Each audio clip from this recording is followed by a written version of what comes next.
ETF index mutual funds నేర్చుకుని stock మార్కెట్లో రాణించాలనుకుంటున్నారా? వెంటనే ఈ నెంబర్కి కాల్ చేయండి. హలో ఎంబీఎన్ కశ్యప్ గారు. Hello sir. సార్, ప్రతి ఒక్కరికి ఉండేటువంటి డౌట్, మనలో పలానా టాలెంట్ ఉంది, ఆ పొటెన్షియల్ టాలెంట్ ఉంది అని ఎలా బయటపడుతుంది అంటారు? దాన్ని ఏ విధంగా ఐడెంటిఫై చేయాల్సినటువంటి అవసరం ఉందంటారు? ఎందుకంటే ప్రతి ఒక్కరి బాడీలోనూ తెలియకుండానే ఒక శక్తి ఉంటుంది. ఇప్పుడు నేను మాట్లాడే భాషలో చెప్పాలి అని అంటే పొటెన్షియల్ టాలెంట్ అనమాట. కరెక్ట్. యూజ్ ఉంటుంది కొంతమందికి, కానీ పలానాది ఉంది అని తెలియదు. అది ఎలా బయటపడుతుంది? మనలో టాలెంట్ ఉంటే ఎట్లా బయటపడుతుంది? అవును, రైట్. ఈ బౌల్లో వాటర్ ఉన్నాయండి, రైట్. ఈ వాటర్ ఈ పేపర్ని కాల్చగలుగుతుందా? వాటర్ పేపర్ని కాల్చగలదా? ప్రస్తుతం అయితే ఇంపాసిబుల్. దీన్ని కాల్చే పొటెన్షియల్ వాటర్లో లేదు, అంతే కదండి? అంతే, సింపుల్ కదా. చూద్దాం ఉందో లేదో, దీంట్లో ఫైర్ ఉందో లేదో చూద్దాం. ఓకే, ఫైర్ ఉంటే ఇది ఎలగాలి కదండి. నా దీంట్లో పెడుతున్నా, వెలిగింది. వావ్. రైట్. నా దీంట్లో పేపర్ పెడుతున్నా, కాలుతుంది. How sir? నా ఈ వాటర్లో ఫైర్ లేనిది మ్యాచ్ స్టిక్ ఎలగదు, అవును, పేపర్ బర్న్ అవ్వదు, రైట్. కానీ ఈ వాటర్లో ఫైర్ ఉన్నట్టు అసలు కనపడట్లా, ఎక్కడ కనపడట్లా. ఈ ఫైర్ కనపడాలంటే ఈ లైట్స్ అన్నీ ఆఫ్ అయిపోతే, చీకటిగా ఉంటే దీంట్లో ఉండే ఫైర్ కనపడుతుంది. దాంట్లో ఫైర్ ఎట్లొచ్చింది ఏంటి ఆ సైన్స్ ఒక నిమిషం పక్కన పెడదాం. ఇది ఒక చిన్న మ్యాజిక్ ట్రిక్, అది పక్కన పెడదాం, రైట్. అది నేను ఎండ్లో చెప్తా. దీంట్లో ఫైర్ కనపడాలంటే చుట్టూ చీకటి ఉంటేనే ఆ ఫైర్ కనపడుతుంది. ఫైర్ లేకపోతే ఇవి వెలిగేవు, వాటర్లో పెడితే ఎలగవు కదా. అయితే దీంట్లో ఫైర్ ఎట్లయితే దాక్కొని ఉందో కనపడకుండా, ప్రతి ఒక్క మనిషిలో ఒక పొటెన్షియల్, ఒక టాలెంట్ అనేది దాక్కొని ఉంటుంది. ఇది మనకు అగ్గిపుల్ల పెట్టేంత వరకు, పేపర్ పెట్టేంత వరకు దీంట్లో ఫైర్ ఉన్నదని తెలవదు. అదే రకంగా ఛాలెంజింగ్ సిచ్యువేషన్స్ వచ్చేంత వరకు మనలో ఏం పొటెన్షియల్స్ ఉండేవి మనకు తెలవవు. I'll give you an example. Sure. నిజంగానే ఛాలెంజింగ్ సిచ్యువేషన్స్లో మన పొటెన్షియల్స్ బయటపడతాయా అనే దానికి నేను ఒక ఎగ్జాంపుల్ ఇస్తా. నేను ఒక అమ్మాయిని కలిశానండి ఢిల్లీలో. ఓకే, ఆ అమ్మాయికి చిన్న వయసులో స్పైనల్ కార్డ్లో ఏదో చిన్న ట్యూమర్ వచ్చింది. ట్యూమర్ వస్తే ఆపరేషన్ చేశారు, తీసేశారు. ఒక వారం 10 రోజులు బెడ్ రెస్ట్. తర్వాత అంతా నార్మల్ లైఫ్. స్కూలింగ్ అయిపోయింది, కాలేజ్ అయిపోయింది, గ్రాడ్యుయేషన్ అయిపోయింది, పెళ్ళయింది, 2 పిల్లలు. భర్త వచ్చేసి ఇండియన్ ఆర్మీలో సోల్జర్గా దేశానికి సేవ చేస్తున్నారు. చాలా హ్యాపీ, చాలా ప్లెజెంట్ లైఫ్, రైట్. తను హౌస్ వైఫ్, జాబ్ ఏం చేయట్లేదు. అప్పటి వరకు తనలో ఉన్న పొటెన్షియల్స్ తనకు తెలియవు, రైట్. 1999వ సంవత్సరంలో ఇండియా పాకిస్తాన్ మధ్య యుద్ధం జరుగుతుంటే తన భర్త యుద్ధం చేయటానికి బోర్డర్కి వెళ్ళారు. ఎవ్వరికీ తెలియంది ఏంటయా అంటే, ఈ అమ్మాయి తనతో తాను, తన జీవితంతో, బయట సమాజంతో జీవితాంతం ఒక యుద్ధం చేయబోతుంది అని ఎవ్వరికీ ఐడియా లేదు. ఆయన గారు యుద్ధం చేయటానికి వెళ్ళారు. నార్మల్ లైఫ్ నడుస్తుంది.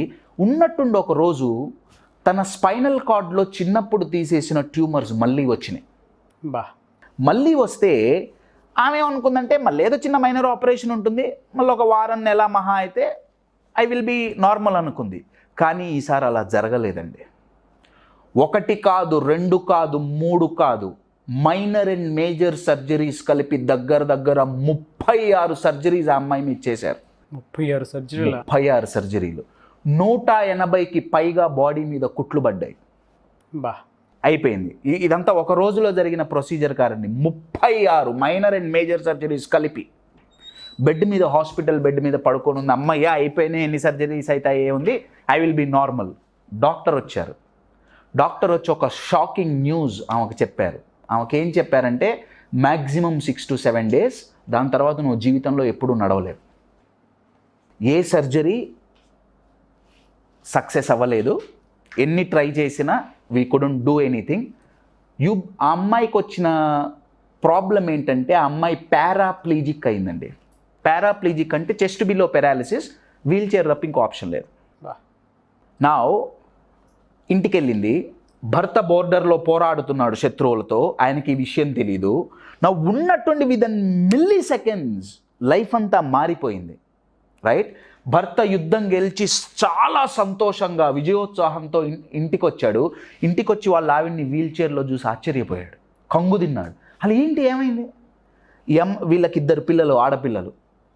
సొసైటీలో ఏమన్నారంటే నువ్వేదో పీకుతావు ఏదో చేస్తావని కాదు, కానీ నువ్వు కనీసం ఒక అమ్మగా ఉండగలుగుతావో లేదో మాకు డౌట్. అటువంటి కామెంట్స్. ఓకే. కొన్ని నెలలు గడిచినాయి. ఆ అమ్మాయికి చికాకు పుట్టింది. ఆ అమ్మాయి ఏమందంటే నేనేం సాధిస్తానో ఏం సాధించానో పక్కన పెడదాం, ముందు ఈ 4 గోడల నుంచి బయటపడాలి. ఈ 4 గోడల నుంచి బయటపడాలని చెప్పి ఆమె ఏమందంటే నేను ఫస్ట్ నా హాబీస్ నేను పర్స్యూ చేస్తా. ఆ అమ్మాయికి స్విమ్మింగ్ అంటే ఇష్టం. నేను స్విమ్మింగ్ చేస్తా అంది. పారాప్లీజిక్ కండిషన్ అండి, కాళ్ళు పనిచేయవు. స్విమ్మింగ్ ఎట్లా కుదురుతుంది? స్విమ్మింగ్ చేసింది. నేర్పిన కోచ్కు దండం పెట్టాలి. అవును. అలా ఒక్కొక్క హాబీ పర్స్యూ చేస్తూ పోయింది. ఏ రేంజ్కి వెళ్ళిందంటే ఆ అమ్మాయి అదే వీల్ చైర్లో కూర్చొని ఆ అమ్మాయికి పద్మశ్రీ ఇచ్చారు. ఆ అమ్మాయికి ధ్యాన్ చంద్ ఖేల్రత్న అవార్డు వచ్చింది, అర్జున అవార్డు వచ్చింది. 1 కాదు 2 కాదు, దగ్గర 40 నేషనల్ అండ్ ఇంటర్నేషనల్ రికగ్నిషన్స్ వచ్చినాయి. వీటన్నిటికీ కారణం ఏంటయ్యా అంటే she's the first women to win a medal for the country in Paralympics. Paralympics అంటే నార్మల్ ఒలింపిక్స్ ఉంటాయి కదా, ఎవరైతే ఫిజికల్లీ ఛాలెంజ్డ్ పీపుల్ ఉంటారో వాళ్ళకి కండక్ట్ చేసే ఒలింపిక్స్ని పారాలింపిక్స్ అంటారు. 2016లో రియో ఒలింపిక్స్లో పారాలింపిక్స్లో షార్ట్ పుట్ కేటగిరీలో సిల్వర్ మెడల్ తెచ్చిన ఏకైక వ్యక్తి. అప్పటి వరకు ఇండియాకి పారాలింపిక్స్లో మెడల్ తెచ్చిన వ్యక్తి ఎవరూ లేరు. అమ్మాయి అబ్బాయి పక్కన పెడదాం, ఎవరు తేలా. షీఈస్ ద ఫస్ట్ ఉమెన్ అండి. అమ్మాయికి సిల్వర్ మెడల్ వచ్చింది, గోల్డ్ మెడల్ లేదు ఆ కేటగిరీలో. హైయెస్ట్ సిల్వర్ అంటే అమ్మాయికి హైయెస్ట్ అవార్డ్, హైయెస్ట్ మెడల్. ఇవన్నీ వీల్ చైర్లోనే కూర్చొని చేసింది. ఈ అవార్డ్స్ అన్ని వీల్ చైర్లోనే కూర్చొని తీసుకుంది. ఎవరు సార్? ఎవరు? ఆ అమ్మాయి పేరు ఇప్పుడు మీ స్క్రీన్ మీద ఫోటో వస్తుంది. ఆ అమ్మాయి పేరు దీపా మలిక్. ఈ పేరు చెప్పగానే she's a very well known. అయితే నాకు ఇదంతా ఎట్లా తెలుసు? నేను ఇందాక చేసిన ఎక్స్పెరిమెంట్కి దీనికి రిలేషన్ ఏంటయ్యా అంటే 2019లో నేను ఆ గారిని ఒక కాన్ఫరెన్స్లో కలిశాను. నేను ఈ మెడల్ తీసుకోవటానికి, కర్మవీర్ చక్ర మెడల్ తీసుకోవటానికి వెళ్ళినప్పుడు ఆమెగారికి కూడా సేమ్ మెడల్ ఇచ్చారు. ఆమెగారిని కలిశాను నేను. ఆమెను కలిసి నేను అడిగిన క్వశ్చన్ ఏంటంటే, అంతకుముందు లైఫ్లో మీరేం అంతగా ఏం చేయలే కదా, ఇప్పుడు ఎలా చేశారు? How did this incident, what did it teach you? She said a very powerful statement అండి. ఆమెగారు ఏమన్నారంటే, Kashyap, disability gave me focus. Disability నా లైఫ్లో ఫోకస్ నేర్పింది. ఎందుకంటే ఇప్పుడు ఇంక చేయడానికి ఏం లేదు. నేను గనక డిజేబుల్ అయ్యి ఉండకపోతే నేను స్పోర్ట్స్లో నాకున్న హాబీని నేను ఎప్పుడూ పర్స్యూ చేసేదాన్ని కాదు. వాట్ ఆ పవర్ఫుల్ వర్డ్ సార్. నేను ఎప్పటికీ అసలు దాని గురించి ఆలోచించి ఉండేదాన్నే కాదు. ఫర్గెట్ అబౌట్ కంట్రీకి మెడల్ తేవటం పక్కన పెట్టండి, ఈ అవార్డ్స్ అన్ని పక్కన పెట్టండి, అసలు నేను సరదాగా కూడా పార్టిసిపేట్ చేసేదాన్ని కాదు. నేను ఒకప్పుడు అవన్నీ హాబీస్ అనుకున్నా, కానీ అది నా డీపెస్ట్ పొటెన్షియల్. కశ్యప్, డిజేబిలిటీ రావటం వల్ల నా పొటెన్షియల్ బయటపడింది. పద్మశ్రీ, ధ్యాన్ చంద్ ఖేల్రత్న ఇవన్నీ గెలవటం నార్మల్ విషయం కాదండి. పారాలింపిక్స్లో షార్ట్ పుట్ కేటగిరీలో సిల్వర్ మెడల్ తేవటం అంటే దానికి ఎంతో సాధన కావాలి, ఎంతో సాధన. You're getting my point. ఆ అమ్మాయి పొటెన్షియల్స్ ఎప్పుడు బయటపడ్డాయా అంటే బయట పరిస్థితులు కలిసి రానప్పుడు. మనలో ప్రతి ఒక్కళ్ళలో టాలెంట్ ఉంటుంది, పొటెన్షియల్స్ ఉంటాయి, దీపా మలిక్లో ఉన్నట్టే. కానీ అవి బయటపడాలంటే బయట ఏదో ఒక ఛాలెంజింగ్ సిచ్యువేషన్స్ ద్వారానే బయటికి వస్తాయి. ఎప్పుడైతే ఛాలెంజింగ్ సిచ్యువేషన్స్ వచ్చినాయి అంటే those are the indirect way to tap into our potentials. అవును. కానీ చాలామంది ఛాలెంజింగ్ సిచ్యువేషన్స్ రాగానే వదిలేస్తారు. యాక్చువల్గా దట్ ఇస్ అన్ ఆపర్చునిటీ. ఎప్పుడైతే ఛాలెంజింగ్ సిచ్యువేషన్స్ వచ్చినాయో, హే నాలో ఉన్న ఏ పొటెన్షియల్ దీని ద్వారా బయటపడుతుంది అని ఆలోచించారా? ఇందాక నీళ్ళల్లో ఆ మంట కనపడకుండా ఎలా దాగుందో మనలో కనపడకుండా ఎంతో పొటెన్షియల్ దాగుంది. ఛాలెంజింగ్ సిచ్యువేషన్స్ని రెస్పెక్ట్ చేశారా? ఆ పొటెన్షియల్స్ బయటపడతాయి. Deepa Malik is one of the rarest and the best example about this. My dear friends, respect challenging situations and believe there is an immense potential with in you. ఇందాక దీంట్లో కనపడకుండా fire వచ్చింది. మీరు ప్రతి normal వాటర్లో పుల్ల పెడితే ఫైర్ వస్తుందా అంటే రాదు. దీంట్లో ఏం చేసామంటే శానిటైజర్ కలిపాం. Sanitiser can create fire. Sanitiser కలిపి నిప్పు అంటించాం. ఆ నిప్పు ఎవరికీ కనపడదు. ఈ నార్మల్ వాటర్ ఏదైతే ఉందో ఇది మన నార్మల్ లైఫ్ అండి.